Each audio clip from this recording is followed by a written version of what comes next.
We are back live once again with another Johnnie Torch live broadcast, number 63 in our Johnnie Torch live editions.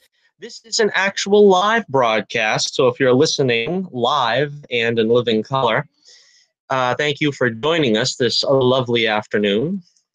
5:30 here where we are, Eastern Standard Time. I got the chat room open in case any of you lovely people would like to stop by and exchange pleasantries. And it's supposed to be a snow day. I thought that there was going to be a rousing storm outside my windows here high above stately Torch Tower, but it seems to be very mild out there. Still sounds kind of busy out there. If you hear any talking in the outside rooms or the kid on the motorbike that's going around and around in circles, apologies in advance. But thank you for showing up, and how are you? How have you been? How would I be as a host if I didn't ask you how you were? Well, things are fine here as they are wont to be in stately Torch Tower, but we are going to take a trip to stately Wayne Manor. Oh, yes, this is something I've been looking forward to doing for quite a while. We have the top 8, we're going to do 8 Batman movies ranked from worst to best. Now, there is some criteria I am using for my top 8 Batman list. First off, I am going to eliminate the animated movies because, for one thing, there's far too many of them. For another thing, they have released quite a few of them theatrically for like limited engagement. I know that Batman Mask of the Phantasm is immensely popular and for good reason, and that was released theatrically. But some of these other ones, like The Killing Joke, which I haven't seen, I believe Return of the Caped Crusaders, there's several of them that were released in theaters, but some of them not only have I not seen, and it wouldn't really be fair to rank all of them if I didn't see some of them, but I think there's a line to draw of, there's a line of demarcation between the live ones and the animated ones, because the animated ones, frankly, for the most part, are better because they keep closer to the source material. And the other criteria I'm using is we are only doing solo Batman films in this ranking. We're not going to count Batman v Superman. We're not going to count Justice League, because even though Batman features prominently in both those films, and it's safe to say that he either stars or co-stars in both of those films. I would argue he stars, at least in Justice League. But it's hard to put. It's sort of like why I wouldn't, in my Spider-Man ranking, I wouldn't put Avengers or Civil War in a Spider-Man ranking, because it's not focused on the character. It's not focused on his supporting characters too much, So we're going to eliminate Justice League and Batman v Superman from the equation. But apart from that, we have 8 films where the Dark Knight Detective did star, and we are going to rank them from least to greatest, as these lists are wont to do. So settle in. If it's snowing where you're snowing, you got plenty of time, because this is probably going to be another hour and a half epic. We ranked 6 Spider-Man films. It took me an hour and a half. I don't know how long it's going to take me to rank 8 Batman films, but we will do the best we can. I will try to give as detailed a review of each film as possible. I have very minimal notes. I'm just going to go pretty much from the top of my head on each subject. And we'll start with number 8. Okay, so here we go. Number 8, I'm going to put, and we're going to probably have some controversy about this one right off the bat, Batman 89. Oh, yes, Batman 89. Kind of a, controversial pick to an extent. Now, there's a lot to like and dislike about this film. Let's start with the likes. I really like Michael Keaton as Batman. I think he was a phenomenal choice. If you don't, if you weren't around back in the day, this was a very controversial pick from Tim Burton. A lot of people were expecting an action hero, and Michael Keaton was known more as Mr. Mom, Beetlejuice, and several other comedies that he'd done in the past. I think he at that point had stretched his, acting roles a little bit with Clean and Sober, but for the most part, people thought of him as a comedian. and the complaint was he's too short, or he doesn't have that Batman, that Bruce Wayne charm or something. But I found him to be a very engaging Batman and Bruce Wayne. The Batman costume, I have to admit, never looked better than it did in this movie. This is and Batman Returns for the most part, but this to me is the Batman costume. This is the highly iconic look of Batman. You have the long ears, you have that glowing bat emblem on his chest. That is a great emblem. They tweaked it a little bit here. The legend has it to make it look like an open mouth, which I don't understand what that means, but they gave it like 2 extra fins on the bat tail there. I never understood why they did that. It made it look a little goofy to me. But I always miss the bat emblem, the yellow moon around the bat symbol. And for those of you, of course, that don't know, that was purposefully done originally in the comics when he had the bat moon on his chest. It was a symbol of not only the Batman, of course, but I mean, so that all criminals that knew and feared him would see that symbol and know automatically it was him in the dark. But it gave his adversaries a target to shoot at, so they wouldn't be trying to shoot his head, which of course was less protected than his chest.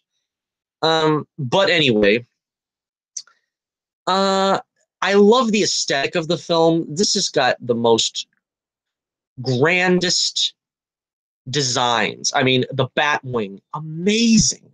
An amazing looking vehicle. And I had it as a kid. I remember having it with the action figures, and you put the Batman in it and having it fly towards the moon in that scene there and parade scene. It was just iconic. It was great. And the Batmobile, I kind of think, honestly, it could have been a little bit better, to be totally honest with you, but still pretty much is the best Batmobile. I never understood the missile thing in the front. That kind of took away from the aesthetic to me. I don't know. I never really got that. But anyway, it's still a classic Batmobile. And you had a lot of the gadgets and gizmos that you come to expect from the Batmobile was seen in this, with the shield and grappling hook and stuff like that. It was a good example of the Batmobile in live action. So also the music, Danny Elfman's Batman theme, second to none. And of course it becomes, I didn't even mention that in the Spider-Man movies, but yeah, Danny Elfman did a good theme for the Spider-Man films, but I think he will forever be remembered for the Batman theme. This was also used in Batman the Animated Series. Or, at least a version of it was used in Batman the Animated Series. You also had well, he also did the Flash too. That's also one of my favorite themes from the '90s Flash show. I'm just trying to think of some of the other scores that Danny Elfman did. Of course, he did. I believe he did. Did he do some of those Marvel themes? I forget. But anyway, I digress. The problems. Let's delve into the problems. This is not Batman from the comics. I'm sorry to say it isn't. Right off the bat, Batman isn't really even the star of this movie. A lot of people said that even at the time. It's really the Joker's movie. And some of the reasoning was, well, the persona of the Joker is going to take over any film that you do with him in it. I don't know really that I agree, but obviously Tim Burton, focused on the Joker because that was his interest. And part of the problem is also Tim Burton saw Batman as Phantom of the Opera. I said this in my very popular Phantom of the Opera review, the Claude Rains version, where the Phantom is not seen very often because it is supposed to build up his mystery. And I even said in that video, I didn't find that all that appealing of a way to do it then, and I didn't really find it appealing in this film to have that kind of take. The film is done from the point of view of Vicky Vale and Alexander Knox, Knox being a construct for the film. What's the name of that actor? Robert Wool, something like that. He was pretty funny, taking nothing away from him. Kim Basinger, of course, probably at the height of her career and the height of her looks. But It's kind of a difficult movie, though, when it's very much style over substance. And that's one of the problems that Tim Burton has always brought to the Batman films, if you ask me, was that it's always style over substance. The substance of Batman isn't really there. To go back to my last point, it's basically a mystery from Vicky Vale's point of view as to try to understand and uncover the secret of Batman, the mystery of Bruce Wayne. And that isn't exactly the way I wanted to see Batman develop on film, particularly the first time. Um, Another problem is we get to know the Joker a little too much. Now, the Joker kind of has an origin as the Red Hood and the chemical factory, and I liked that. So don't get me wrong, that was a great inclusion where they didn't have him as the Red Hood, of course, but they have him as a gangster who Batman inadvertently, some people say advertently, drops in the vat of chemicals, and the die is cast, so to speak. So that in itself was good. I don't really want to know the Joker's real name. I don't really want to know what he did before he was the Joker. I don't really want to see that he was cheating with the boss's girlfriend. This is all stuff they brought to the Joker that really has no place in the Joker's repertoire. He's supposed to be, as we will see later on when we do the Dark Knight, he's supposed to be a agent of chaos, and that's all he's supposed to be. As for Jack Nicholson's performance, personally, at the time, I criticized it because I felt like it was Jack Nicholson as the Joker. It wasn't really something you could lose yourself in. A lot of reason why Heath Ledger gets a lot of due credit and praise is because he immersed himself in the character, and you really didn't see Heath Ledger. You couldn't help but see the Joker. You didn't see Heath Ledger anymore. And I don't think you can really divorce Jack Nicholson from this performance. This is Jack Nicholson's Joker. This is Jack Nicholson as the Joker. But, of course, having said that, he does a good job here. He's flamboyant, a lot more fun than, to be honest with you, Heath Ledger's Joker. I got to say it. I don't really know whose Joker I would like best between the two. I do appreciate that they used the actual chemical causing the skin and the hair to look as it does, and that creation of the Joker moment when he's there with the doctor and he's literally driven mad by seeing the way he looks. Again, some great stuff. That's some great stuff, and this is back when the Joker could be fun and deadly. You see him talking to the corpse that he just electrocuted, another great Joker scene. So, it's basically 50-50 on the Joker that they did right by him in some respects, but they still gave him a little too much history and backstory for my liking. As for Batman, of course, you're going to get my main complaint that he kills with reckless abandon. That is not Batman's way, and they totally disregard that in this film. It loses a lot of points on that alone. Batman is seen blowing up a whole factory full of criminals. There is debate as to whether he killed Johnny Gobbs at the very beginning of the film. We hear about how Johnny Gobbs was knocked off a roof or something. So, it's kind of hard to really see this Batman in perspective. Now, they could have salvaged it at some point, giving him a character arc, because as I made no bones about, one of my favorite films in the sort of pre-Marvel era was Daredevil. And they did that there too, where it was like he got lost in the mazes of his, pain and suffering or whatever, and he started killing criminals and so on and so forth until Elektra sort of holds up a mirror to his psyche, so to speak, or what have you. And that's kind of what could have happened here, but it's basically just a plain and simple revenge plot, a revenge motif there that just also is not in keeping with Batman lore.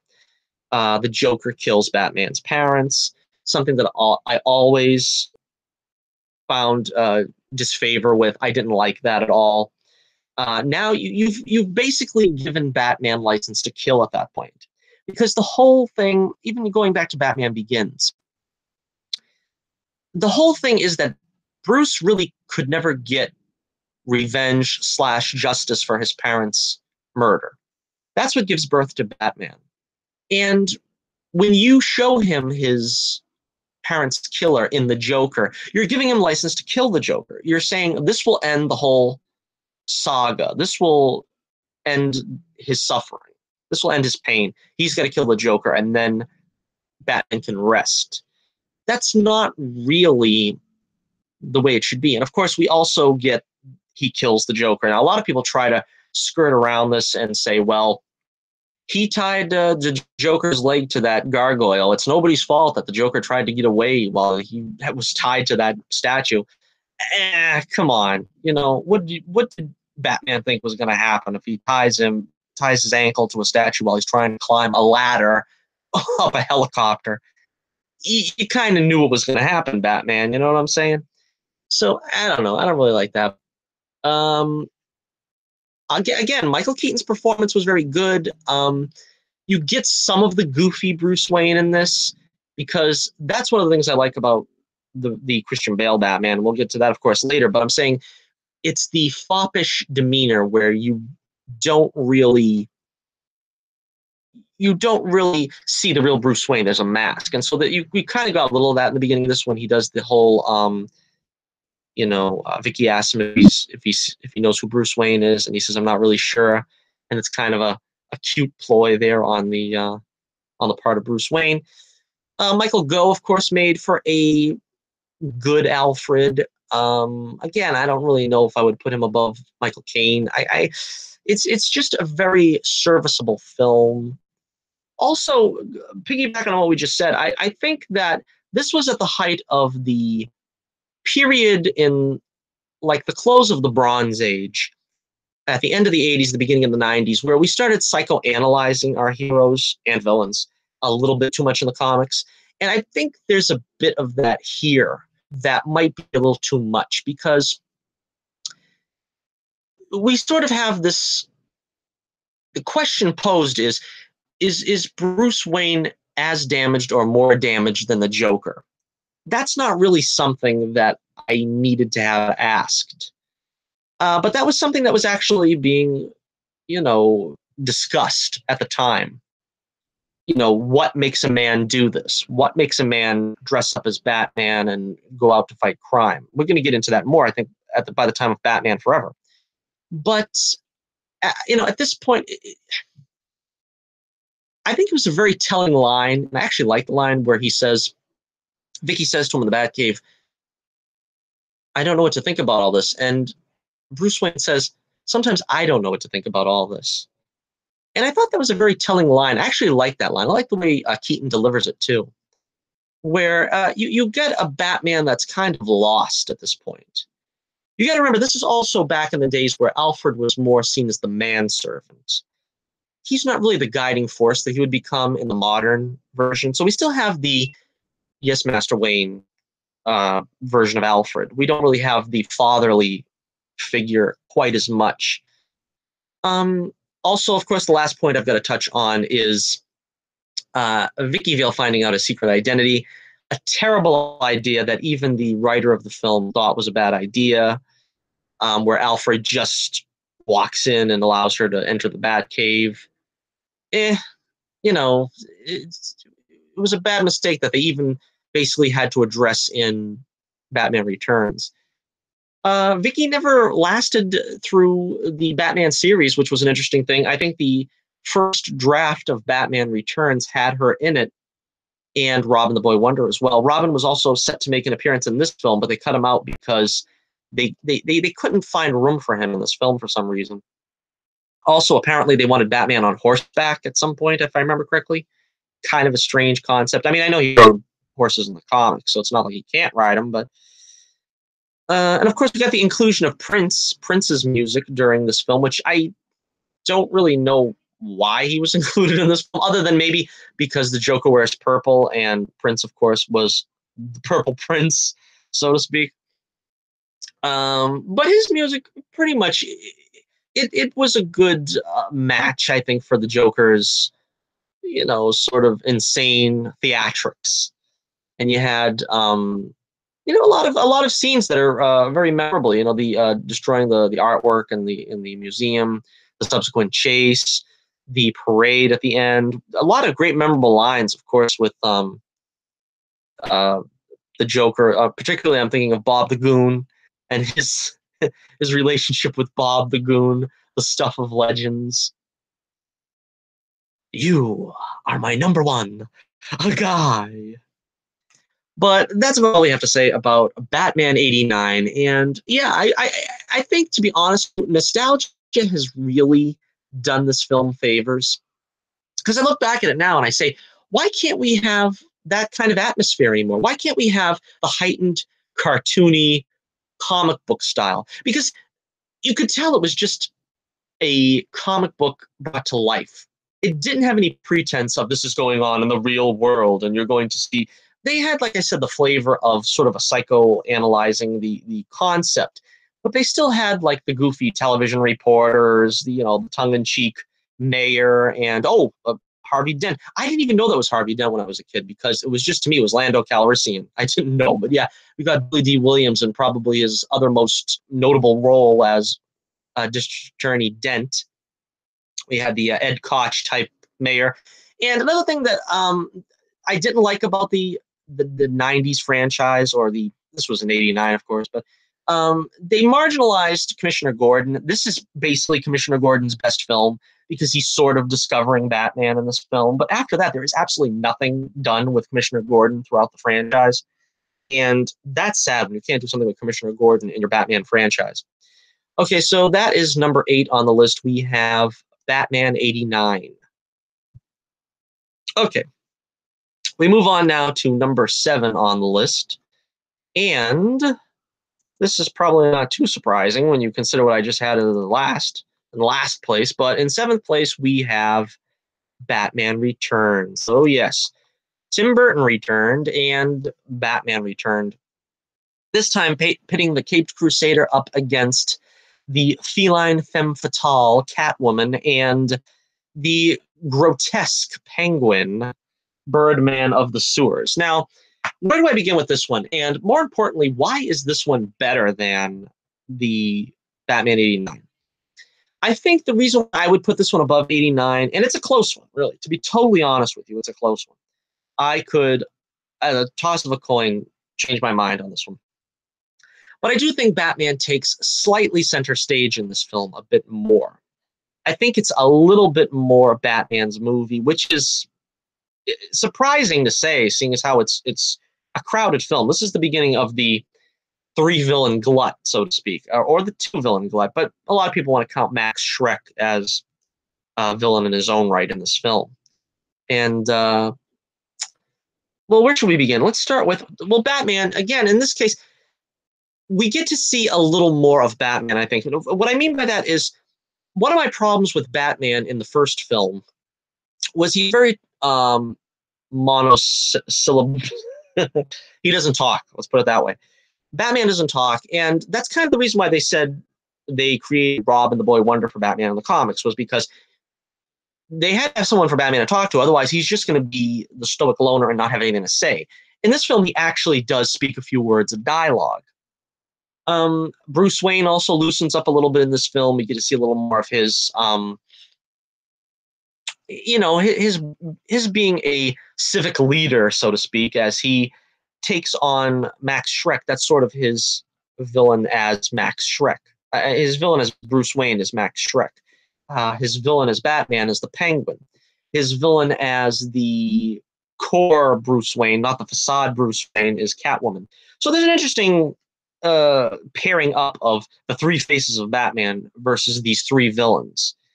And, I like that. That wasn't lost on me. But starting with the Penguin, let's start with the Penguin.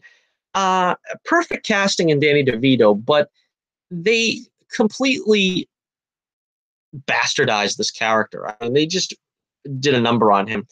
They made him sort of like a Killer Croc-esque circus freak, which it ties into like Tim Burton's MO, where he likes that kind of theatrical stuff. And the Red Triangle Circus Gang was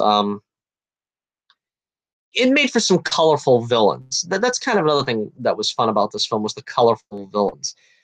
But they didn't have the as we see here in this picture, they didn't have the actual visage of Penguin down. Just for the promotional photos, he has the monocle, he has the cigarette with the holder, he has the top hat. He very rarely has any of that in this film. And they do a completely 180 where he is basically a foul and disgusting creature. He's not the refined, dignified man of society that he is in the comics and cartoons. That's on Tim Burton. That's not really on Danny DeVito, who, like I said, would probably be the perfect choice, especially back in early 90s. But the problem being, they just stripped that. See, because the thing about the Penguin is he fancies himself as a member of the upper crust. In real life, he's basically a thug and a buffoonish type character. He's not a member of the elite. He's not a member of the upper crust, but he fancies himself in with that set. And they don't even have the pretense of Penguin pretending he's going to be in that class. He doesn't even want to be. He's basically satisfied with being sort of this disgusting primitive that he is in this film. So basically, to be honest with you, if they cut out all of the Penguin scenes, or at least a good 95% of the scenes, this film would rank higher on my list. I think the Penguin is the strongest point that brings it down. They tried to give him some kind of sympathetic story where his parents abandoned him. Pee Wee Herman was his father, of course, which was sad enough in its own right. But and in a way, some people try to compare it to Moses, kind of like he's a dark Moses or something. He's the Elephant Man. I mean, there's a lot of pretentious kind of underpinnings to his character, where his character is really very simple. I think even Robin Lord Taylor probably kind of encompasses what the Penguin is more in Gotham than the written version of the Penguin does in this film. And his plan is, of course, to kill all the firstborns in Gotham, which, as villain plans go, not that great. But the Penguins with the rocket packs on their back, I mean, come on, that's great. That's great stuff. I think a lot of the reason why people seem to shy away from that is because that is kind of going back to the cartoons. That's kind of like I said with the Spider-Man commentary, that the lizard has one de facto plot, which is he wants to turn people into lizards.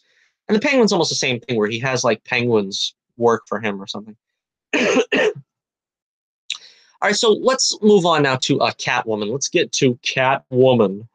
And the lovely Michelle Pfeiffer as well, in her heyday. This was probably where she was at her finest, so to speak. Originally, the role was going to go to Annette Bening, who is, of course, Mrs. Warren Beatty, but she became pregnant at the time and couldn't take the role. So the role went to Michelle Pfeiffer, and she does a fantastic job here with this role. Not really the Catwoman of the comics, once again. The broad brush of people that don't really fully understand the comics were at work at this film and at play, so to speak. Where she's portrayed as a sort of dowdy secretary, administrative assistant, excuse me.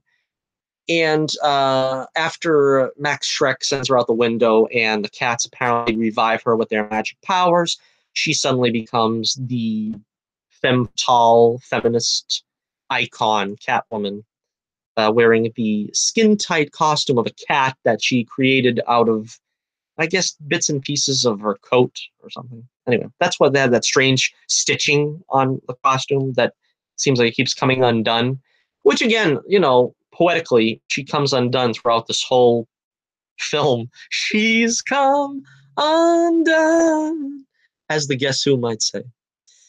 But I actually like the performance. I mean, she's having a lot of fun with this role, and the delivery. She has that purring delivery in her dialogue that's just so great. And she looks great in the costume. I mean, they did a good job on that costume. That looks like what a Catwoman costume should look like. And I think arguably it's the best Catwoman costume we've seen in live action. Also here we've got the throwback to the Batman television show where Catwoman apparently dies and has 9 lives. So every time she dies, she comes back after losing one of those lives. They did a lot of that in the Tim Burton films. The Penguin runs for mayor in this film, which is something that was done in the TV show. In the first film, the Joker trashes a museum, which is something that Cesar Romero's Joker did in the television show. So this was also, again, harkening back to the 60s Batman, which was still ever present in people's minds. And so we have it's kind of a poignant love interest between Bruce Wayne and Selina and Batman and Catwoman, where they're sort of at odds at night and perspective romance during the day. That was also kind of fun. And the sort of the gimmick, so to speak, where they find out each other's identity with the mistletoe uh, little you know little poem there or whatever it is. And that was pretty well done too. And we also, once again, before we get to the end of the movie, we have Batman continually still killing, and that really hasn't changed. As I said, they don't give Batman really a character arc where he ends up embracing the hero part of him.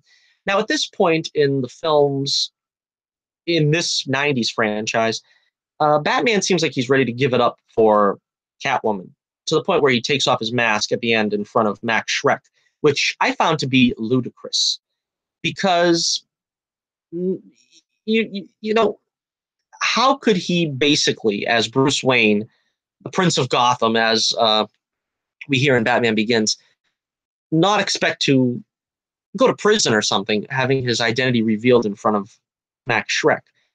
Catwoman, of course, comes across a lot more bloodthirsty than she does in any other incarnation, where she's willing to kill, particularly Max Schreck, who killed her, although it's not really understandable why she wants to kill him, if you ask me, because didn't he do her the greatest favor where he basically brought out from her this persona that's much more, in charge and control and proactive, doing things that she wanted to do in the first place, even in the business place, even in the workplace. I mean, she's more assertive. So I don't know. That kind of didn't make no sense to me either. The Penguin, of course, there's some very pretty disgusting double entendres as well in this film. I didn't really care for that. Of course, this film sent parents with pitchforks and torches towards Warner Brothers, because basically Warner Brothers just said to Tim Burton, "You made us a gazillion amount of money. Make Batman to whatever way you want." And it's a Tim Burton fever dream. That's really what it is, and that's why a lot of Tim Burton fans like this one, I think, a lot, because basically this is Tim Burton unfettered. They took all the restraints off him and they just told him, make whatever you want. And he made like a Grimm's fairy tale, basically, where it's very dark and not particularly for the kiddies. But like I said, there's still some fun moments to be had there. I like a lot of the interplay between Batman and Catwoman. Some of the stuff between Batman and Penguin was fun, although at the end, I don't know.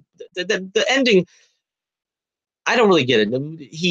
He falls into the chemically laced waters and comes out spewing black goo, and then he drops dead. I don't know. It's just kind of strange. It's just kind of weird, and that's why it kind of lands lower on the list. But again, it feels a lot more well-rounded, I suppose, is the reason, as a film, for a Batman Tim Burton film than the first one did. It's kind of strange too. The Penguin starts off trying to be sympathetic with trying to find out his parents, and then Batman is like, "Oh, I hope he finds his parents," and then he kind of like turns on him eventually at some point before anybody even knows the Penguin's bad, and it's kind of confusing. It's what I mean. It's not really the most well put together narrative. Let's put it that way. But anyway, so number 7, we have Batman Returns on our list. So what do you think is going to be next? Where are we going with this? We are up to number 6 now. And we have Batman and Robin. Oh, yes, Batman and Robin. Very disappointing film. In some respects, I enjoy it, though. So this one is not as bad to me as the others because there are several things where they hit on in this film that they haven't, to this day, really hit on. For instance, the Bat family, as we see right here. This was, of course, after Chris O'Donnell had taken the mantle of Robin. This is the first appearance of Batgirl in the series. Of course, not in the television show, of course. Yvonne Craig played Batgirl, but in the series, they introduced the modern Batgirl with Alicia Silverstone. And I like the concept of the Bat family, and I thought this was a good introduction to them. Uh, Again, not a great film, though. There, hell, where do I begin with this film? This is another one. Let's start with the best part of this film. I think everybody would agree if there was any saving grace to this film, it was Alfred, the Alfred storyline. You had Michael Gough's Alfred dying of McGregor syndrome, and we get that beautiful scene where Bruce sort of realizes Alfred's dying and he tells him he loves him. And you finally see in this franchise, at least, the grandfatherly relationship that he has with Batman, with Bruce Wayne, or the fatherly relationship. I would seen it more as a grandfatherly relationship, and that's just beautiful. And to be honest with you, if you took the synopsis of this film and pitched it to a studio, I would give it $500 million for a budget and just send it out, because the way it's written down is like this: Alfred's dying, the only father that Bruce has had in his majority of his life, and he's powerless to save him. Robin is acting rebellious because Poison Ivy's got him in her sway. Batgirl is trying to discover the secret of their identities. Mr. Freeze wants revenge because he thinks he killed his wife and is going to freeze over Gotham. This is basically the blueprint for a 5-star spectacular film. What went wrong? Basically, it was the director, whose name I'm forgetting right now. Of course, that would have to happen. But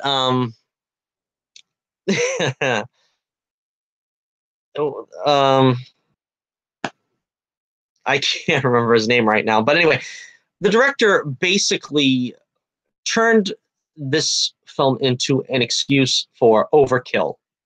Whatever strange peculiarities that he sort of snuck into Batman Forever, he up to 11 in this film.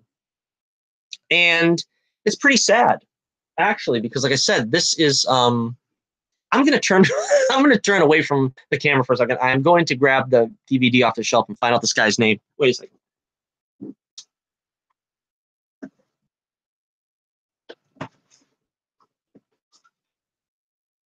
Okay. I got my copy right here of Phantom of the Opera. Now let me see. What was the director's name? Let's see. Joel Schumacher. How could I have forgotten that? The irreplaceable Joe Schumacher, who directed both final films in the 90s version of the Batman franchise. Now, of course, like I said, parts of Batman Forever were a little, shall we say, homoerotic and quite unbecoming of the Caped Crusader, but they dialed that up far more here and made it quite uncomfortable to watch at some junctions.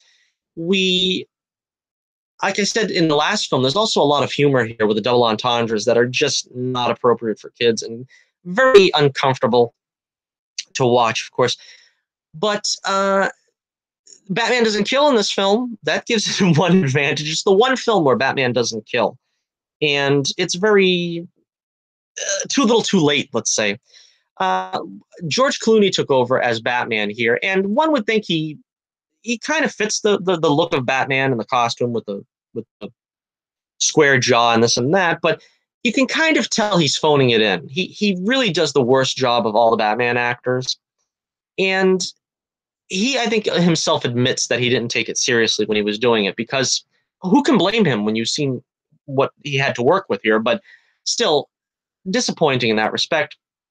I think probably the only one that comes away from this film with any dignity besides Michael Go's Alf, probably Chris O'Donnell. I think he gave 110%, and he was still one of the great Robin actors. The costumes, as you can see here, a lot of people poke fun at like the nipples they put on the Batman suit and the Robin suit because for some reason Joel Schumacher thought it was a great idea. The costumes are a lot of overkill too, with the molded rubber and the anatomically correct design. So of course there is some problems with this film, but we got Arnold Schwarzenegger coming back as Mr. Freeze. Well, not coming back, but I'm saying stepping into the role as our main villain. I thought he was pretty good. I really didn't even mind all the puns because, to be totally honest with you, this film is basically 60s Batman on crack. And that's what it was designed to be. So if you're going to judge it by what you want it to be, you wanted it to be Batman 89 part 2 or 3 or 4. It's not that. It's not even trying to be that. It's trying to be Batman 66 on very poor crack. And to that extent, I think it succeeds. I don't think it's a failure because it was set out to be a comedy. So when you have Mr. Freeze giving one-liners, the Iceman is cometh, and stuff like that, it's in keeping with the '60s Batman type style. So I don't really have a problem with that. We've got Uma Thurman as Poison Ivy. Kind of 50-50 on her performance. On the one hand, sort of like with Michelle Pfeiffer's Catwoman, you could tell she just went for it. She's just trying to do like a Mae West impersonation, and she just, hamming it up, which was fine. But I don't know. She didn't really look all that attractive, and that's sort of like the cardinal sin with Poison Ivy. She has to look like the most desirable woman in the world, and Uma Thurman, at least in that movie, was not. So that's kind of another problem. Uh, Again, Alicia Silverstone as Batgirl, I thought was pretty good. This was early in her career, and her acting, I think, would be better had she been, a little more savvy as an actress. Right? She didn't do that great of a job in that respect because, for instance, the scene where she discovers Batman and Robin's secret identity, and she's sort of like looking at the view screen, and she just kind of like has this like bemused smile on her face. And if you uncovered like one of the greatest secrets known to mankind, there would be shock, there would be excitement, there would be some kind of, you know, register of emotion in your face more than just some kind of a blithe snicker. But apart from that, she did a pretty good job because this, of course, was not the Barbara Gordon of the comics. This was not, because, of course, like I said, at this point, they had gotten Commissioner Gordon so far afield. He was absolutely a non-factor in Batman Returns. Not much of a factor more than that in Batman Forever. So at this point, he was basically a joke. So they couldn't make Barbara be his daughter, and they made Barbara be Barbara Wilson, I believe, which is Alfred's niece. So they could have some kind of family tie to the Batman legacy. But and again, that's another change, just like Joker being the killer of Batman's parents, that actually does a disservice to the character and the franchise and everything. It doesn't fit that well. They had her be sort of a motorcycle enthusiast and so forth and this and that. I didn't have a problem with that, but sort of to show that she could handle herself, I guess, and in combat and fight and stuff like that. But like I said, there are some cool things about the film. I really like the way they come together at the end of the film. I like the way Batman and Robin basically have to come together and, they outwit Poison Ivy and they come together as a Bat family with Batgirl to do battle with Mr. Freeze and the plan to freeze Gotham City. It was just straight out of a comic. So again, kind of a mixed review for me. Not a perfect film by any means, but I think if you're in the right frame of mind to accept it for what it is, it's kind of watchable. It's kind of fun. So that is number 6, Batman and Robin. All right, next up, we're going to go to number 5. We're cracking the top 5. And number 5, we have Batman the movie. That would be Batman 66, the 60s Batman movie starring Adam West and Burt Ward. And this was sort of ambitious for them at the time. They had done the first season of Batman on television, and they wanted to market a film overseas. And Batmania really swept the world at that point. Batmania went wild, and everybody loved Batman at that point. So it was seen as a no-brainer to make a movie, a live-action movie. And the ambitiousness of it was to take the 4 most popular Batman villains from the TV show, the Joker, the Penguin, the Riddler, and Catwoman, and put them together on the big screen for the first time against the dynamic duo. Now, Julie Newmar did not take part. There are different excuses made, basically. I'm not sure exactly which is correct. Some say she was doing a movie, I believe it was McKenna's Gold, and was unavailable. Some people say she had a back injury and was not up to it. I'm not sure exactly what the reason was, but anyhow, she was replaced by Lee Merriweather for this film.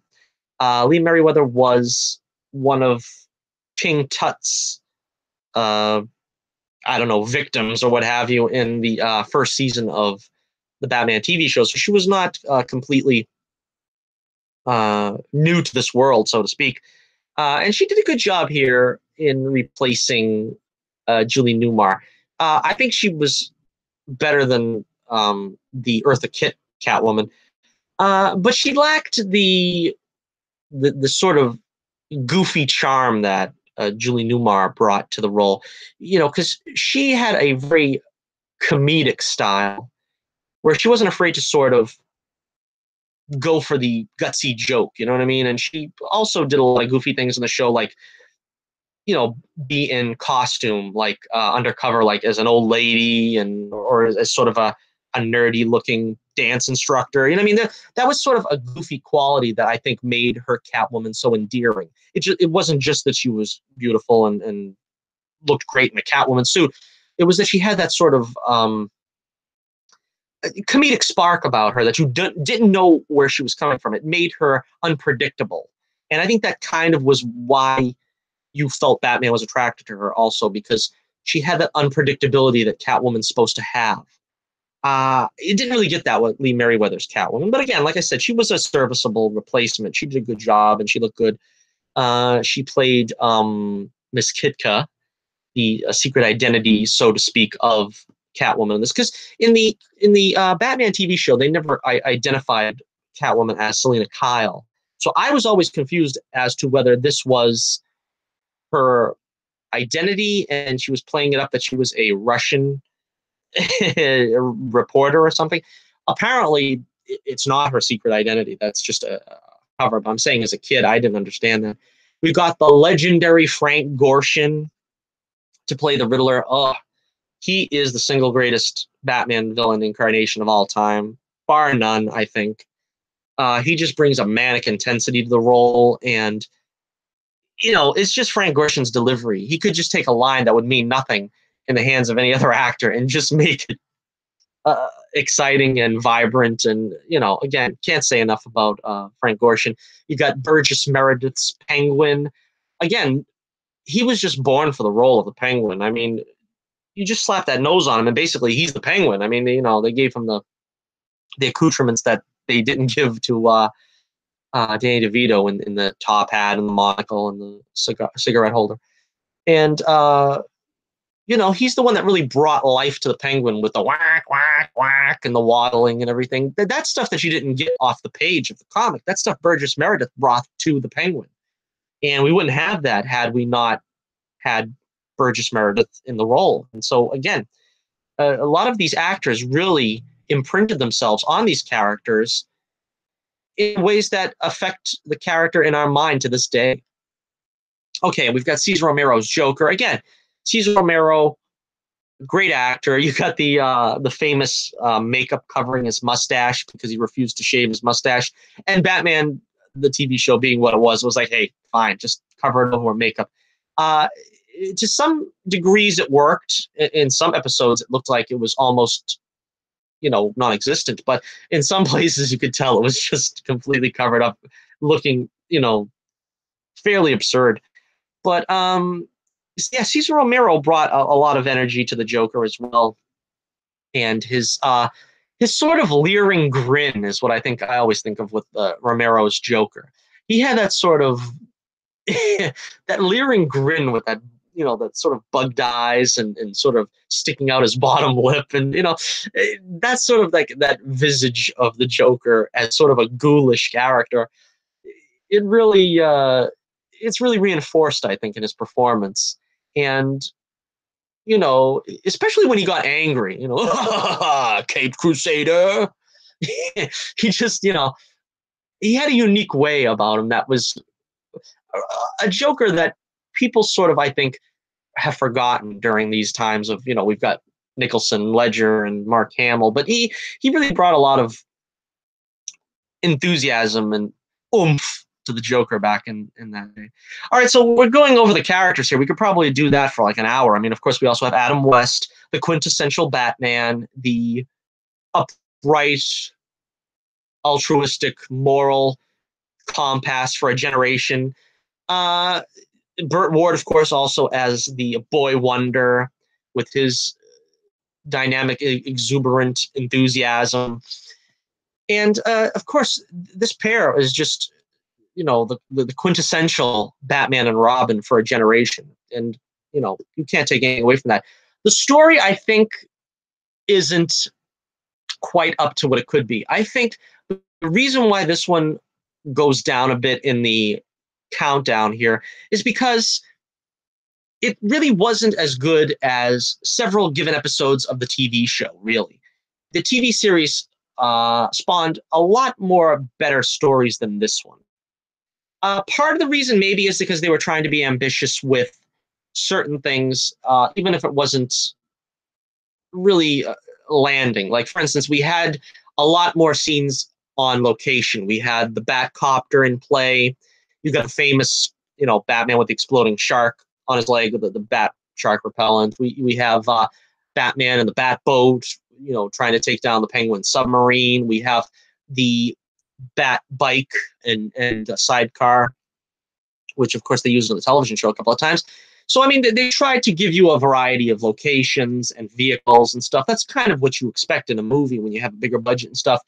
Adam West specifically asked to play Bruce Wayne more in this movie because Bruce Wayne is really almost non-existent in the television show. I mean, he comes in at the beginning of the first episode, and then he's at the end of the second episode usually.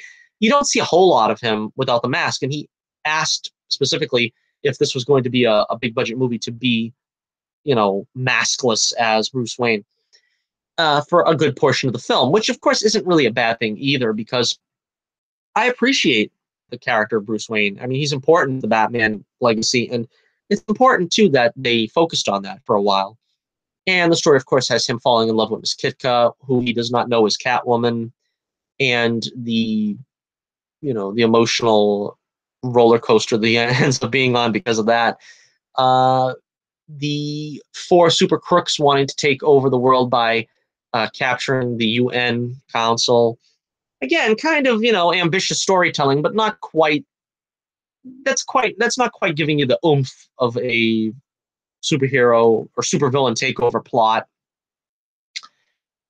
So the film itself was kind of a little bit lacking in that respect. But anyhow, it works for what it is, seeing all these iconic characters and actors portraying them on the screen at the same time. It really is, very satisfying. So number 5, we have Batman the movie.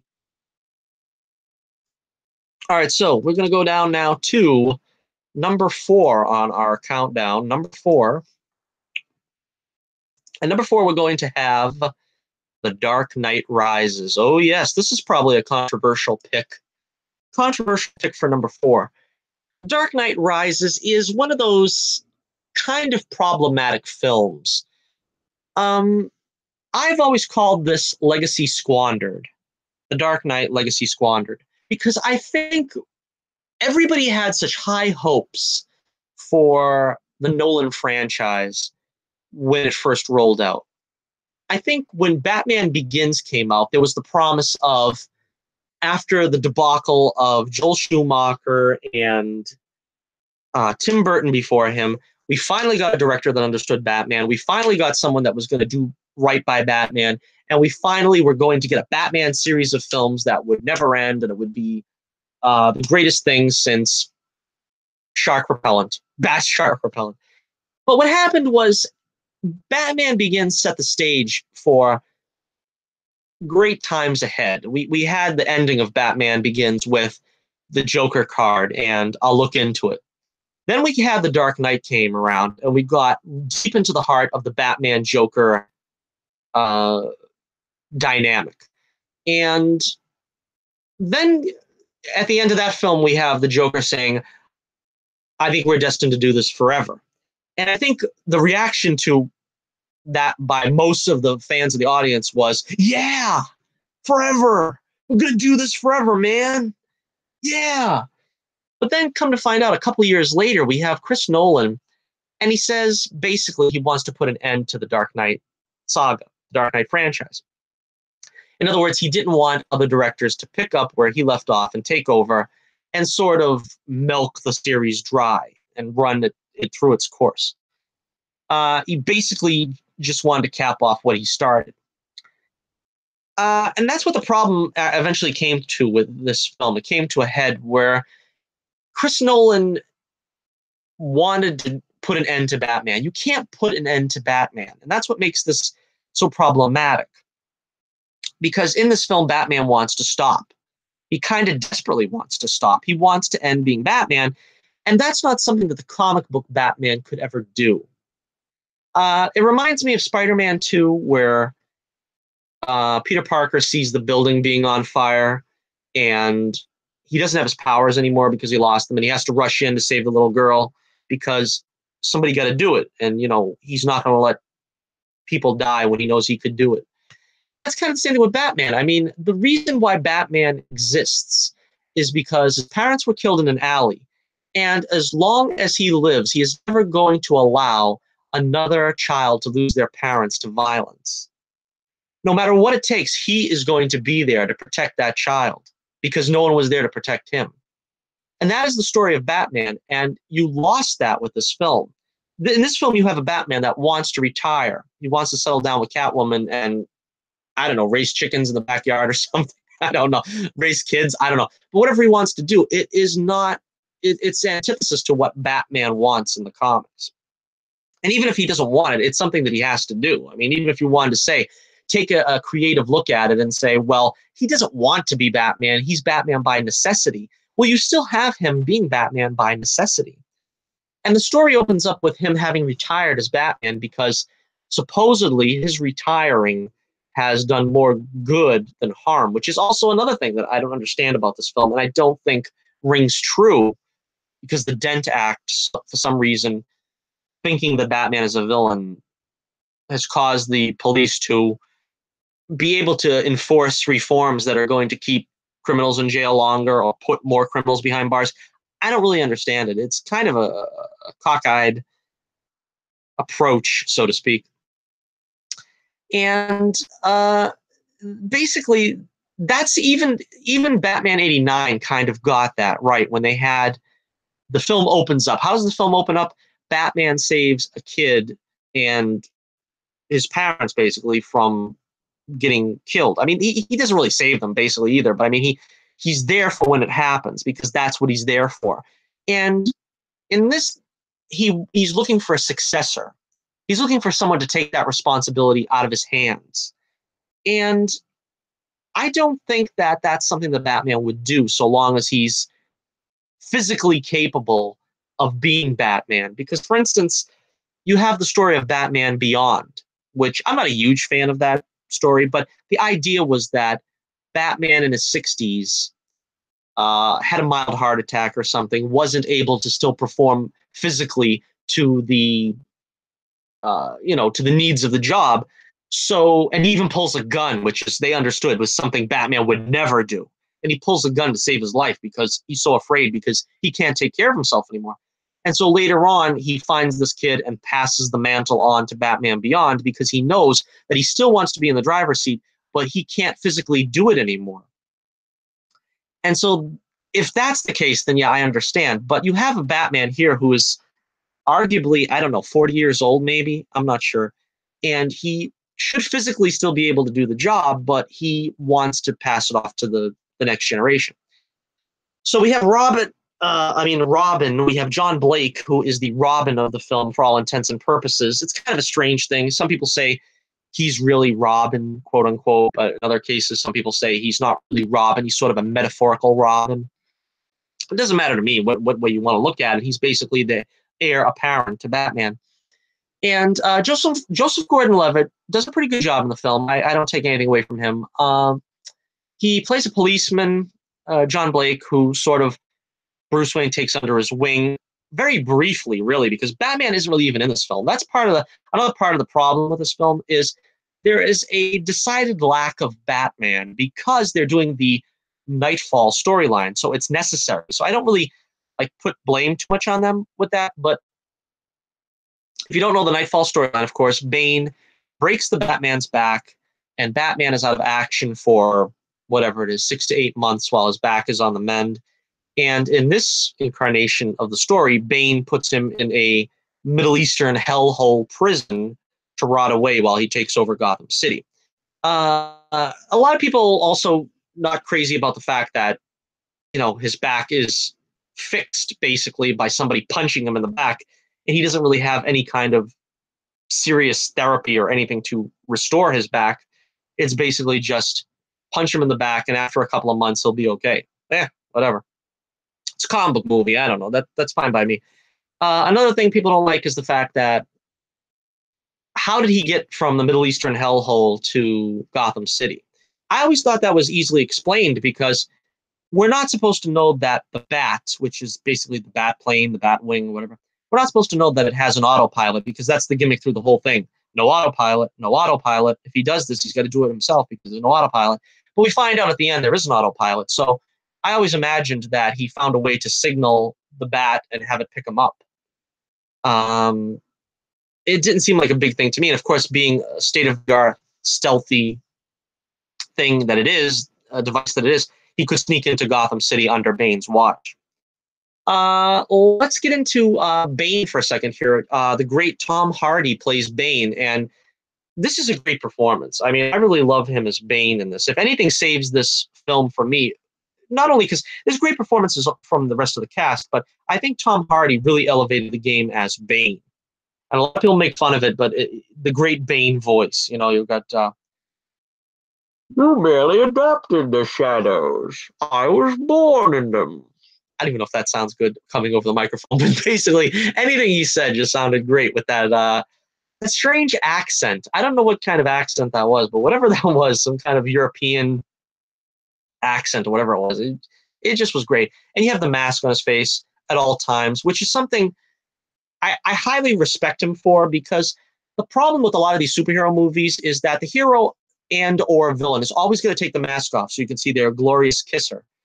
But Tom Hardy is a trooper. He wears this mask except for one scene where you see the origin of how he was before he put the mask on. But, it lasts basically 15 seconds. But he keeps this thing over his face for the whole movie because the mask keeps the pain at bay, so to speak, because he's got serious back injuries or whatever. And the Venom formula, so to speak, comes from the breathing apparatus. So it's not sort of like a steroid like it is in the comics, but it's a very fun version of the character. I don't really find flaw with it. But see, it's the same thing as Venom in the Spider-Man 3.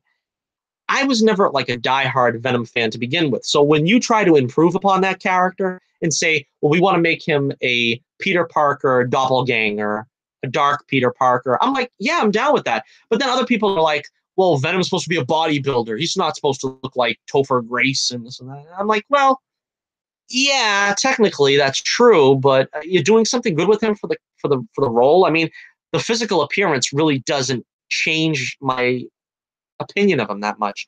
it's the same thing here. So he doesn't look that much like the comic character. He doesn't have the luchador mask. Again, race changing things.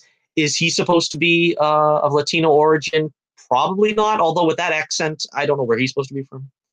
But yeah, Bane was great. Tom Hardy was great, and I just love the way he has presence in the film.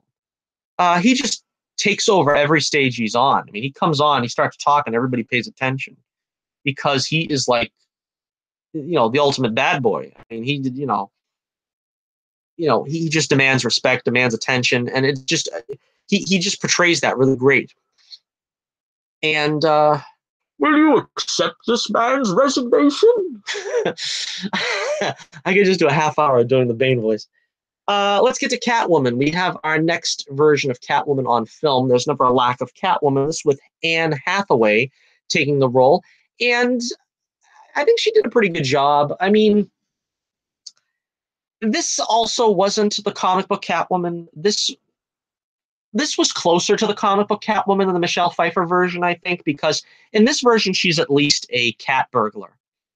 In the Batman Returns version, she's just like a psycho, dark, revenge-minded, avenging angel type thing. I don't know what she was supposed to be, but in this case, she is a cat burglar, and she crosses paths with Bruce Wayne because she's trying to steal his mother's necklace, which I don't think she understood that it was his mother's necklace. But anyway, and that sort of sets them, in the same sphere, and Batman becomes a bit enamored with her for her moxie, so to speak.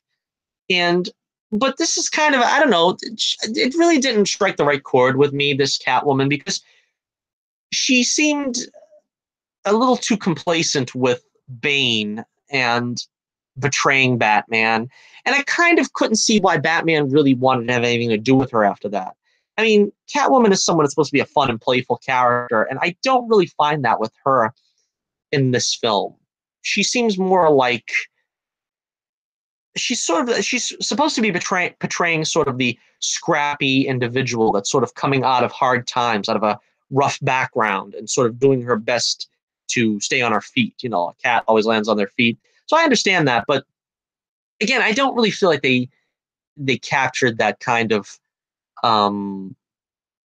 the connection that Batman and Catwoman are supposed to have. I don't really see why Batman would have been attracted to her, to be totally honest with you. Of course, she's supposed to have dubious motivations, and she's out for herself, and she wants to steal and so forth. But the idea here was that she kind of basically just washed her hands of Batman and didn't really have any kind of like motivation to go back to him. And then she does at the end sort of help him at the end. I don't know. It still never really rang true to me as a character for Catwoman. I don't know. Maybe that's just me. Also, we got Talia al Ghul here, the daughter of Ra's al Ghul, played by the lovely Marion Cotillard. Is that how you pronounce her name? I'm not sure. Kind of a wasted character. I don't really know. I kind of felt like they could have done more with her. I probably would have rather, because when you bring Talia into the story, you really kind of need Ra's al Ghul. And even though they gave him a cameo as a flashback or something, they really needed to have him in the movie, because that's basically the whole gimmick of Talia al Ghul, is basically that Ra's wants Bruce to be his son-in-law. And in this film, Talia basically wants revenge because Batman killed her father in Batman Begins. So there is really not that comic storyline where you have, Talia's in love with Batman and Ra's wants Batman to be his heir, but Batman doesn't want any of it. And you don't really have that here with this, because Talia is like completely opposite of what she was in the comics, where she doesn't really love Batman or Bruce Wayne, but is trying to get revenge against him. And she's kind of in love with Bane, kind of, but not really. One of those kind of crazy friendship things, I guess. We got Gary Oldman back as Commissioner Gordon, of course, and he does great. We also get Lucius Fox, played by Morgan Freeman. So yeah, the cast is still good. Again, we have the ending. A lot of people try to, you know, paint their own interpretation of the ending. Now, the ending, of course, has the nuclear bomb's going to go off, and Batman has to take it in the bat plane and travel out to the sea before it detonates over Gotham City. And he fakes his death, at least we're led to believe, and bomb goes off, and only Alfred and Catwoman, because he winds up with Catwoman, know the truth that he survived the explosion while the rest of the world, sort of mourn the loss of Batman, and then John Blake takes over the mantle of Batman apparently in the future. Some people try to say that that was just in Alfred's mind. I think that's reading way too much into it. Some people try to put like real world connotations to it by saying that he couldn't have never gotten far enough away from the nuclear blast. He would have gotten cancer and died within a year or something. You know, that's reading a little too much into it. But I didn't really like the concept of Batman faking his death and retiring. I think I made that clear already. But the great action scenes there with Tom Hardy versus Christian Bane versus Batman. That first fight was brutal. I wish they would have focused on that second fight a little bit more. As I said before in another one of my videos, I can't remember at this point, but they cut away from it way too many times. And that was disappointing to me because I wanted to see that fight straight out.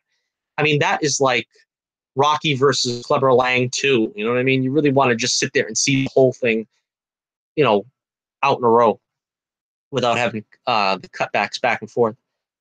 Um, Another criticism the film gets is John Blake finding out Batman's identity because he was an orphan too.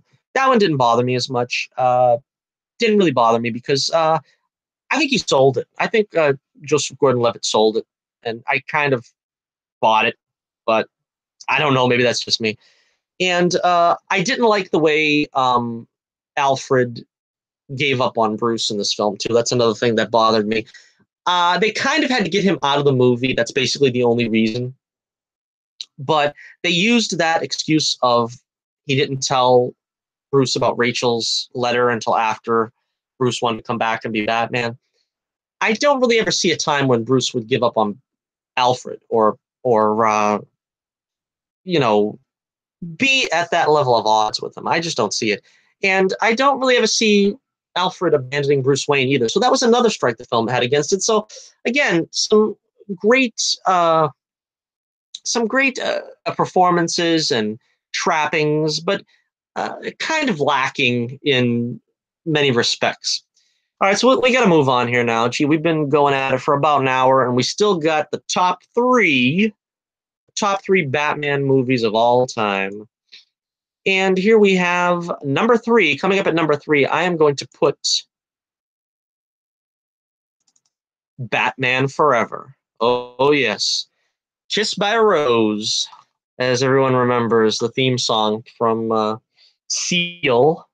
And U2 also had a big hit with that movie with the Hold Me, Thrill Me, Kill Me, Kiss Me.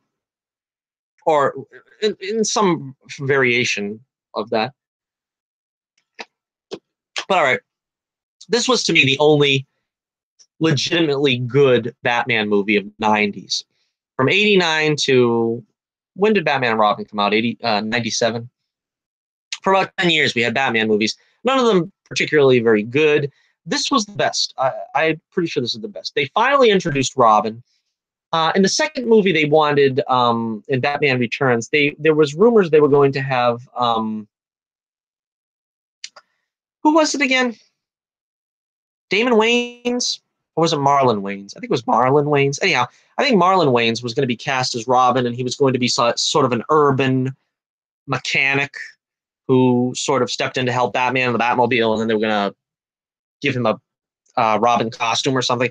Again, just, I don't know what they were thinking with that, but finally they had the sense to add Robin to the mix because, you know, Batman and Robin go together. I don't know why they stay away from it so much in this day and age. But like I said, Batman works better with a partner as well because it takes the seriousness away from Batman, that he isn't just a mute killing machine like they portrayed him in Batman 1 and Batman 2. This does go back to, as I was saying, this is the closest film that gives Batman a story arc. And I don't know whose bright idea this was, but basically, Batman comes full circle here and realizes that his life has been wrapped up in basically a cycle of violence, that he keeps running out into the night looking for someone to punish because he can't get enough of punishing criminals for what happened to his parents and the psychological effect that has on him. And he comes across the lovely Nicole Kidman, who plays a Dr. Chase Meridian. And she is the psychiatrist or something. I don't know what she is, but she's, I don't know what she is, but she's some kind of a PhD. And this, like I said, was sort of the point in the Bronze Age of superheroes where we were sort of trying to psychoanalyze all their motives and this and that. So if you weren't into that, you weren't going to like this. I wasn't into it, but I did kind of like what they were doing here because Bruce Wayne was starting to have these night, not even nightmares. It was like happening to him in the daytime where he would start like just revisiting what happened in the aftermath of his parents' death. And he would see his father's red book, and he would see the pit where the Batcave would be. And these were the kind of things that were haunting him to the point where he kind of re-examined why he was Batman. And this was necessary in this franchise because they never explored in the first two Tim Burton films why he was Batman. We were never told. We just found out, oh boy, his parents got killed, and what does this do to a kid? But we weren't really privy to the journey. We weren't really privy to the idea that Batman, Bruce Wayne, had to become what he is. It didn't happen overnight. And so now that he became what he was, where does he go from there? That's sort of what Batman Forever is all about. And of course, at the end of the movie, we find out he's Batman no longer because he has to be, but because he chooses to be. And it's more about justice and not about revenge and not about going out and punishing criminals for being criminals because of what happened to him. All right. Also, we have here in this film, since we started with that, let me talk about Chase Meridian. Kind of on the same wavelength as a Vicky Vale. She just has a little more intellect, and she has her own sort of dark side that attracts her to Batman. And this was sort of the first film where you got that motif where the superhero is, well, let's put it this way, the alter ego of the superhero is in competition with the superhero for the leading lady. They did this again in Spider-Man, where Mary Jane's got like a crush on Spider-Man and Peter Parker wants Mary Jane, but Mary Jane wants Spider-Man. It's the same thing here, kind of, where Chase Meridian's got a thing for Batman, but Bruce Wayne wants her to fall in love with Bruce Wayne. And this is like an interesting scenario because this scenario really only belongs with Superman because that's where it works the best, where you have Lois Lane's love with Superman. Clark would kind of prefer Lois to fall in love with him in his civilian identity, but he's Superman, so he's still in love with Lois. It's kind of like one of those things. And it's clever, but like I said, it's kind of a concept that belongs, I think, more to Superman. All right, let's go on to the Riddler, who is the main villain of this piece. Of course, the great Jim Carrey. This, I will say, is another thing like Jack Nicholson, where it's a 50-50 proposition. On the one hand, he does a good job of being as loud and wild and zany as you want the Riddler to be, but at the same time, you never really divorce from your mind that this is Jim Carrey's Riddler. Jim Carrey doesn't disappear into the Riddler disappears into Jim Carrey, and that's kind of problematic for me. I would rather see the character when I look at the actor and not see the actor playing the character, and I kind of feel like that's what happened here.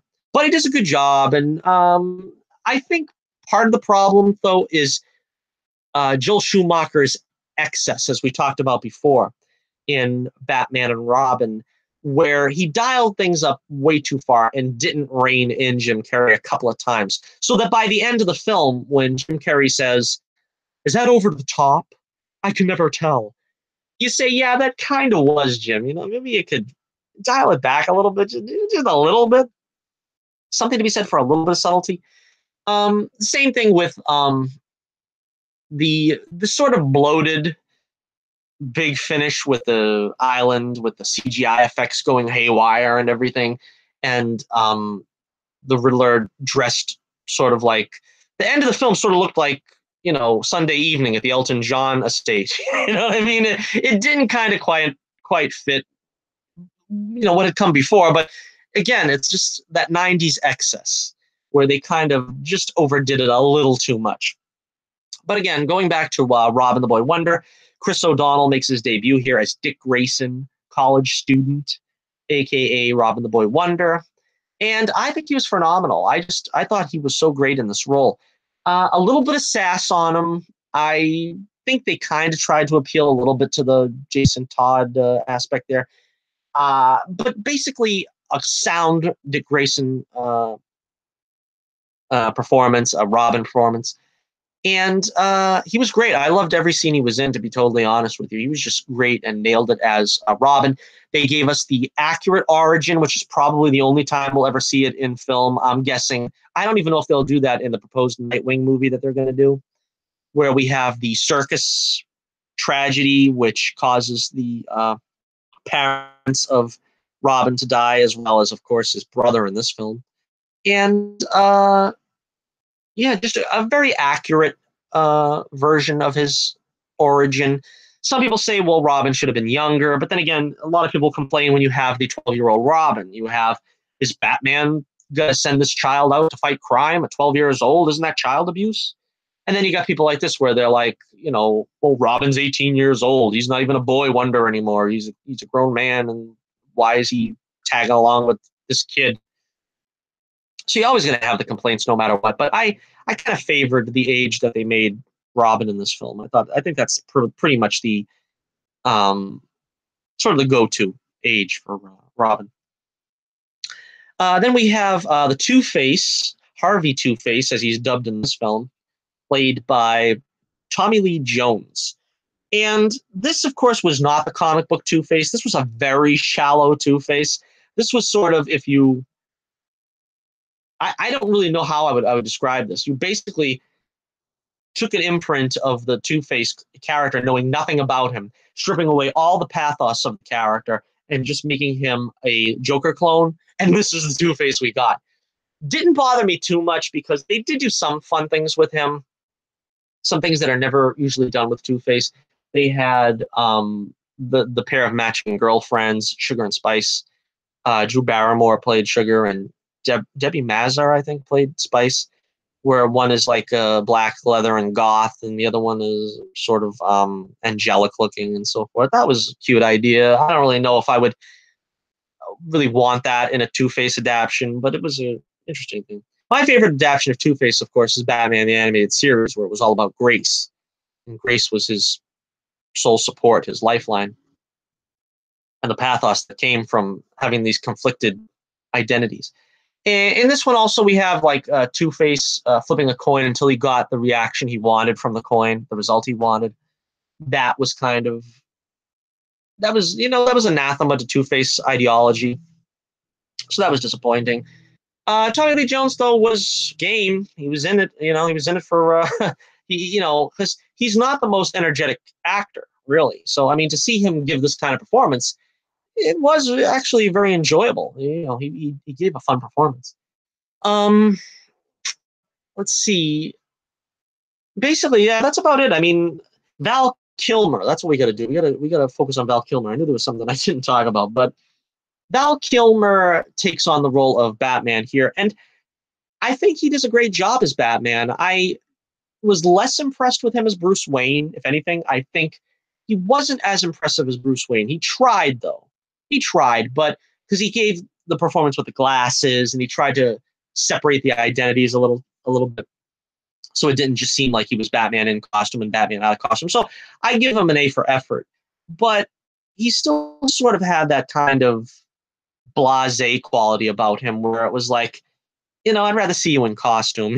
I mean, like, for instance, when it was Michael Keaton, he was just as entertaining outside of the costume as he was in, and the same could be said for Christian Bale. For Val Kilmer, he just was a good Michael Keaton substitute in the costume. When he was in the costume, he played a pretty effective Batman.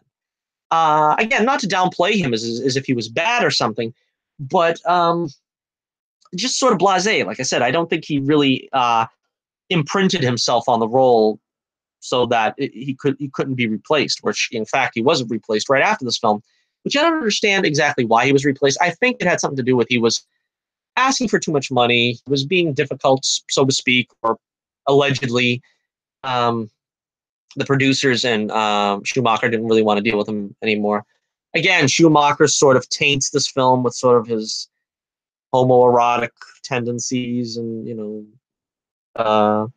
depiction of the bat bush and you know uh, masculine statues and stuff. I don't know. It's just a strange aesthetic for a Batman film, but overall, it was an entertaining film, and certainly the only one I think out of the four Batman films, if you were to give me an option of sitting and watching one of them, would be Batman Forever, because it's the only one that tells some kind of a Batman story, and at least being reasonably faithful to the Batman mythos. And it's some darn good action too. A lot of the action scenes were like that beginning scene where he's trying to save the bank vault and this and that. They were very exciting scenes. I mean, you know, it felt kind of a little bit like television. It was like episode after episode. Batman is going to do this today. He's going to save a bank. And there was another time he was going to, the costume party or whatever that was. It was just like there was a lot of vignettes of exciting action that we didn't get too much. And the fight scenes were choreographed for a change. You got to them actually, doing some fight moves. And the costumes looked very good. This was before they, really abused the molded rubber. It's a little bit there, kind of, you can tell with a exaggerated Robin costume a little bit there, but it still was reasonably looking good. I mean, Batman was finally in blue. It looks like there, at least the sheen on it was blue, and Robin with the red and green.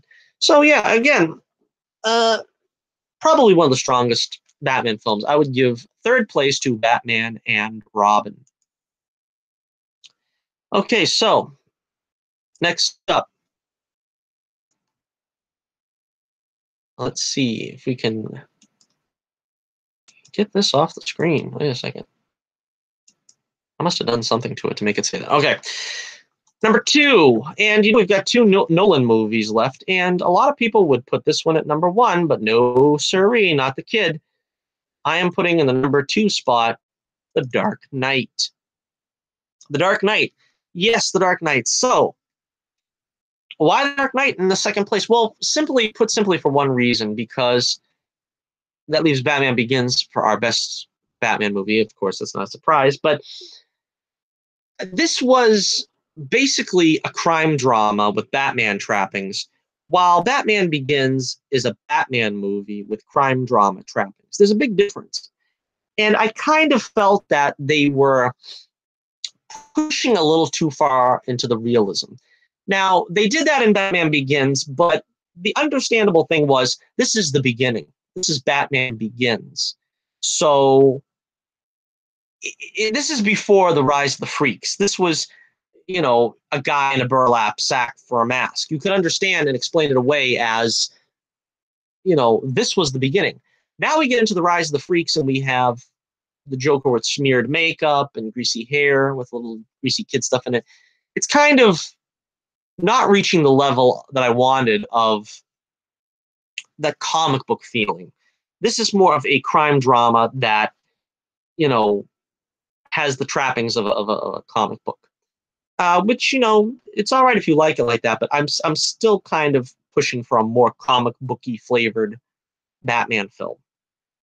All right, so where do we begin? We'll start with, like I said, the crime drama trappings. We've got Batman going after the mob, which was fun because that was kind of an early Batman thing, a Batman Year One thing. We've got the crime families and all that. That was pretty good. We got well, let's just go straight to the Joker. We know that's what we want to go to. Heath Ledger's Joker. Again, this was a great performance because it's very captivating. He really did his homework here and tried to bring something to the Joker that we hadn't seen before. And he still had that crazy manic energy, which is a must for the Joker. What I didn't like too much about the Joker is this is, once again, the real world Joker. this is when they broke with the funny and zany Joker from Jack Nicholson era and Cesar Romero era, where the Joker really only commits his crimes with knives and guns and fire and blunt objects. This is no longer the Joker with the exploding whoopee cushion, with the electrifying hand buzzer, with the acid flower. And I miss that. That's something that bothers me. I think we should go back to the zany, crazy Joker. Now, judging by the Jared Leto Joker that we have from Suicide Squad, it doesn't look like they're going back to that anytime soon. They're still going back to sort of the the semi gangsterish psycho Joker. I don't know how else to describe it, and that kind of disappoints me. But again, Ledger did good here. He gave a great performance and a very memorable one. The highlight of this film to me is the relationship between Batman and the Joker. Someone finally highlighted the relationship between Batman and the Joker and captured it perfectly.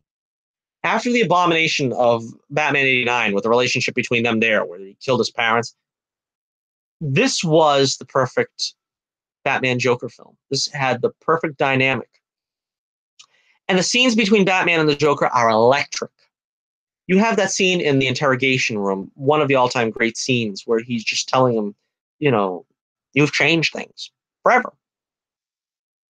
These civilized people, they'll eat each other. See, so this is, it's just a great exploration of the mind of the Joker. That's basically where this comes to. And of course, you still had some fun with the Joker. I mean, the disappearing pencil gag, hilarious. The Joker dressed as a nurse, again, phenomenal. So like I said, I'm not trying to take away that aspect of the Joker from Ledger's performance. He did give a great performance, but I'm just saying that I think we don't have that zany style that much anymore. And I think it's partially to blame because Ledger's Joker dialed that back significantly. Okay, Christian Bale, also a great performance here in this film. A lot of people forget about him in this film because of Ledger, but he does give a great performance here. Again, another place where I don't know if it was too complicated. First, you have Batman is going to keep fighting. Then he decides he better give himself up. Joker wants him to give himself up because he made a deal with the mob that he's going to find out the Batman's identity. Then Batman pulls a fast one on him and doesn't reveal his identity. And the Joker then decides, well, I don't want to know his identity because this is more fun this way. It just seemed like a long and complex road to take to get there. I would have just started with Batman's not going to give up, and Joker says, I don't want him to give up his identity because this is too much fun. It kind of took too long to get there, and I didn't think that was really that great, that concept of it. This is one of the greatest vehicle chases ever known to mankind.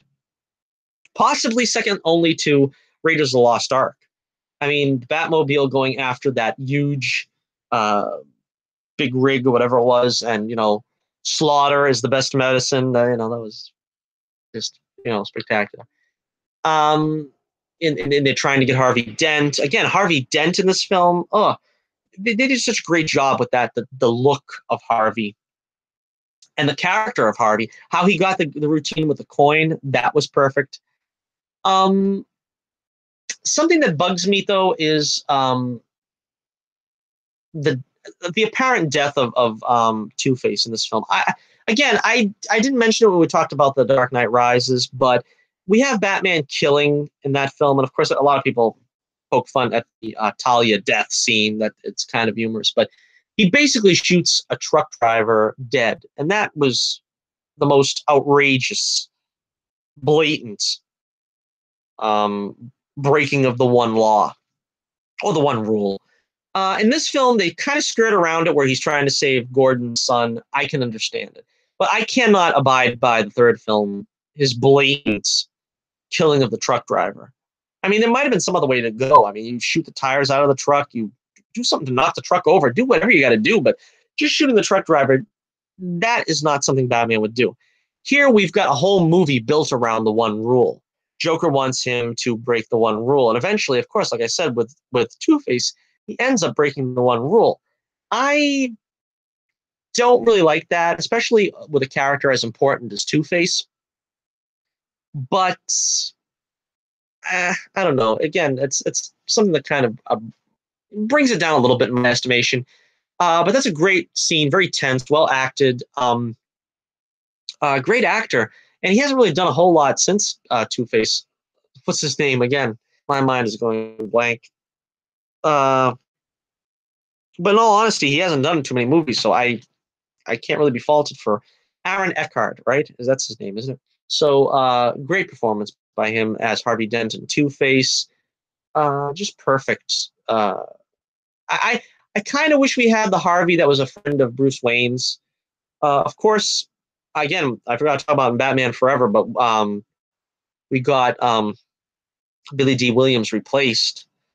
But I think, to be honest with you, I think it had more to do with they wanted a bigger named actor rather than having it be like a race issue. Because a lot of people are like, they changed him because he's black and they didn't want a black Two-Face.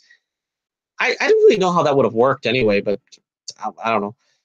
I mean, I don't know. Having Billy D. Williams act all crazy and everything in that film, I don't think that was. They wanted a bigger named star, because you have to have those villains be star power, and I don't think honestly they were going to have Billy D. Williams bring them the star power they wanted. But anyway, I digress.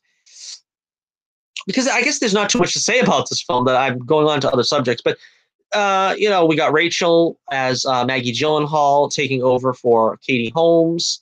She did a good job. As I said before, I think I see them as almost like two different roles. Maggie was a better Rachel in the sense that I bought her more as the assistant DA. Katie Holmes was a little bit more believable to me as a contemporary of Bruce, where they grew up together as friends. But still, Maggie Gyllenhaal did a great job here. I thought she was great. We have Batman's identity being questioned by the guy there in Morgan Freeman's scenes there. That was a real good subplot there with the guy trying to find out Batman's identity. And then, of course, Morgan Freeman has that great line, Lucius, where he's like, you think that your boss is a millionaire that spends his nights jumping off rooftops and beating up people with his bare hands, and your plan is to blackmail this person? Good luck with that. That's one of the great lines and one of the great movie scenes. And of course, Morgan Freeman just sells that so great.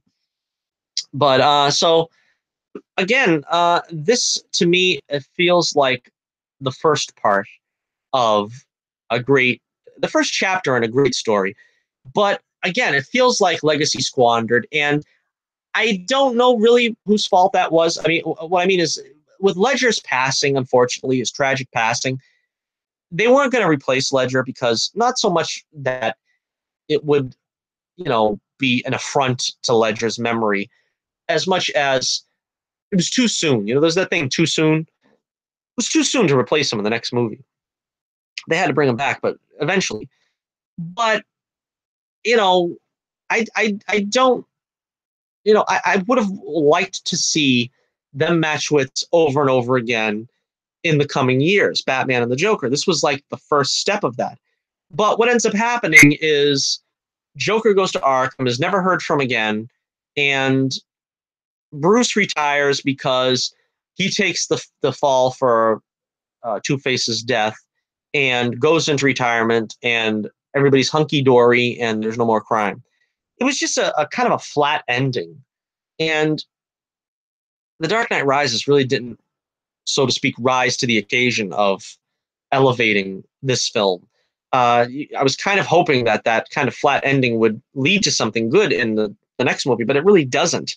And it's just like, it leaves us with Bruce Wayne was Batman for 3 years, retired for like another 7, and comes back for like 6 months. You know what I mean? It's like, it really is sad in retrospect, but at this point, this was really an exciting first chapter of what would happen, what we had to look forward to. You had the Joker going to come back. They were going to do it forever, and it would be the rise of the freaks. We would see Penguin. We would see Riddler. We would see, a bunch of other characters that even at that point wasn't introduced into live action yet. But yeah, but to me, the thing I remember most about The Dark Knight is the great action scenes. You know, the bank robbery scene also was a great scene. You know, there's just great scenes, great action, great performances by great actors and these great characters that, you know, great characters of Batman and the Joker are finally being realized on the big screen the way they should have been. Just a great movie. And Two-Face, of course, just a great movie, great performances all around. And so my number two is The Dark Knight. All right, and we have got only one more left to go here, and thank you for sticking it out with me for another full live hour and a half broadcast, which this will say it'll turn out to be. But we have the number one spot, Batman Begins. Oh yes, Batman Begins. Let's see. Whoops, wrong one. Okay. Now this, like I said before, what makes this one so great is I'm a sucker for an origin film. I love when an origin film is done well. Batman's origin has never been accurately done on screen. We never got the Batman movie treated the way Superman was treated in Superman the movie. And Christopher Nolan just took that template of the Reeve Superman, Donner Superman film and just brought it to Batman. And the results speak for themselves. It's just perfect. We have the origin lovingly told. It's framed by because honestly, when I was a kid, I was glad when Batman '89 came out that they just devoted one scene to the origin. But as you mature, you realize this is the most important part of Batman's legacy is the formative years, the training, what he did, what he put himself through to become the height of physical and mental perfection. He is the greatest physical athlete. He is the greatest analytical mind. He is perfection because he studied. And we didn't even get the full picture of that in this film, but at least they dedicated it. They dedicated some time to it, where he goes off after the murder of his parents. He, falls in with the fraternity of crime to try to understand criminals. Gets locked up in a Chinese prison, and then makes his way to Ra's al Ghul when Ra's al Ghul finds him. First time we see Ra's al Ghul in live action, of course, he's played by Liam Neeson, one of the greatest actors of all time. And we see this progression of how he becomes the Batman and this great origin. And again, say Liam Neeson, we've got a great cast here. This is one of the greatest casts assembled for a movie anywhere. Liam Neeson, Michael Caine, perfect casting for Alfred. I mean, it's like, that is Alfred. That's one of the most greatest marriages of actor and role. Gary Oldman, again, I would have really never expected he would be a fit for Commissioner Gordon the way he was. He was pitch perfect Commissioner Gordon in this film and in the subsequent films. Of course, Morgan Freeman, Lucius Fox, Christian Bale as Batman, my favorite Batman of them all.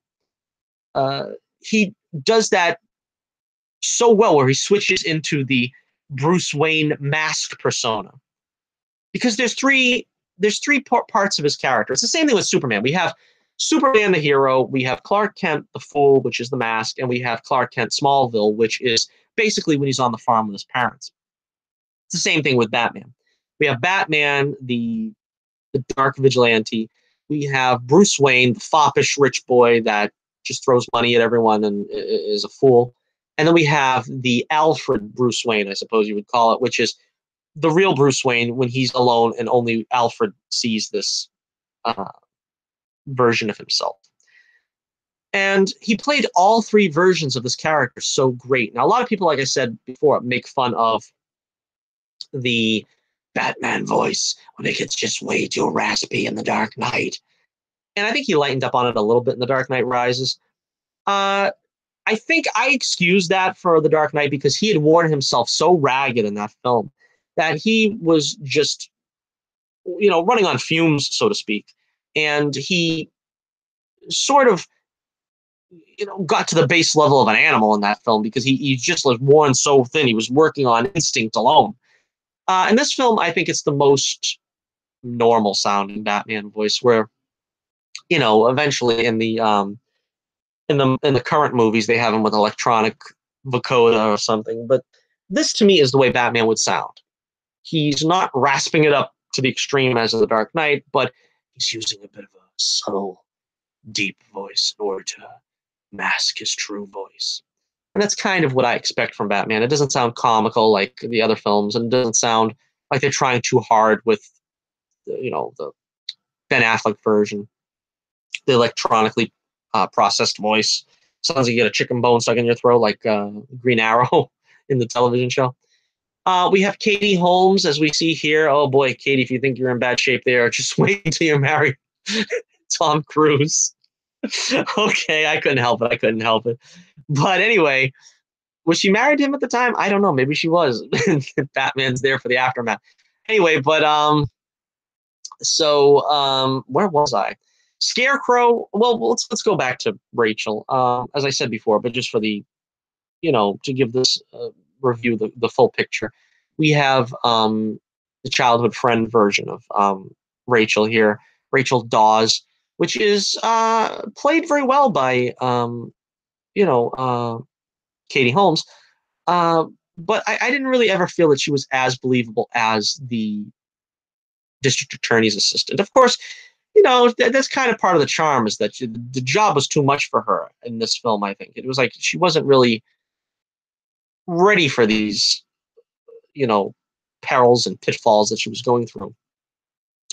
And also, of course, let's go to the Scarecrow, because this was the first time the Scarecrow was in live action, and I thought it was a pretty spot on performance. The only thing I didn't like was I I would have preferred the full costume.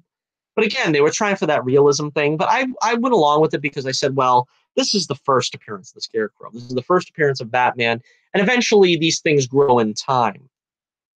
Of course, Batman, the other subsequent movies of Nolan's, we got the Scarecrow in all of them, but unfortunately, he never got to that point where he was wearing the straw hat and the clothes with the torn up cuffs and stuff, whatever.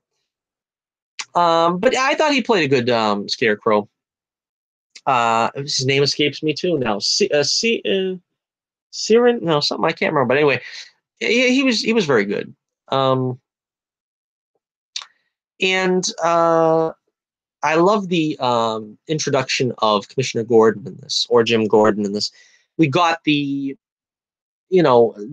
building of the friendship between those two, something that was sorely lacking in the original 4 films of the Batman franchise in the 90s. We got to see how they became friends, allies, the mistrust at the beginning, and the partners at the end. It was just great seeing them together. And we got to see the understanding of why he's Batman. That's something that, again, Batman Forever ended up touching on it briefly, where he was in the cave with the bats. But this really cemented that only a bat could be what encouraged him to be in this costume. It was the inspiration, I should say, to be in this costume. And his fear of bats, that was something that was added on, I believe, around this point in the mythos. Before, it was just he saw a bat and just struck him like a bolt from the blue that he should strike fear and terror. Which the only 2 things I don't like about the film, or I'm disappointed about, is one of them is that he never used that actual line. Criminals are a cowardly, superstitious lot. I shall become a bat. I would have really liked to hear that. I know that's, people are going to say that's kind of corny and phrasing it like that. They did one that was just as good, which is bats frighten me, and it's time my enemies share my dread.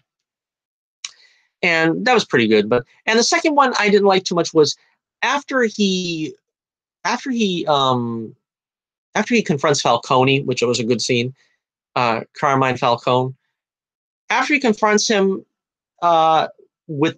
he has the gun, and he looks at the gun briefly and throws it. That was an epic scene that should have. Well, that was before he goes to see Falcone. Excuse me. But that should have been an epic scene where they should have lingered on it a little more. They didn't linger on that scene enough because that's the choice right there that makes him Batman. He becomes Batman, I think, in that scene where he's not he's not a scared little man with a gun. He doesn't want to even hold the instrument that took away the lives of his parents in his hand. He can't even hold it anymore. He flings it into the ocean out of just pure disgust. And I would have built on that a little more than just have him basically have the flashback and throw it. They should have built on it. The music swelled. The flashback increases. He gets angry. He gets this repulsion upon his face, and he just fires the gun into the sea. I would have built on it a little bit more. That's the one thing I've always said that I kind of wish they would have had another crack at. And of course, the ending. I always say this: the ending when Commissioner Gordon says to him, "I never said thank you," and Batman says, "And you'll never have to."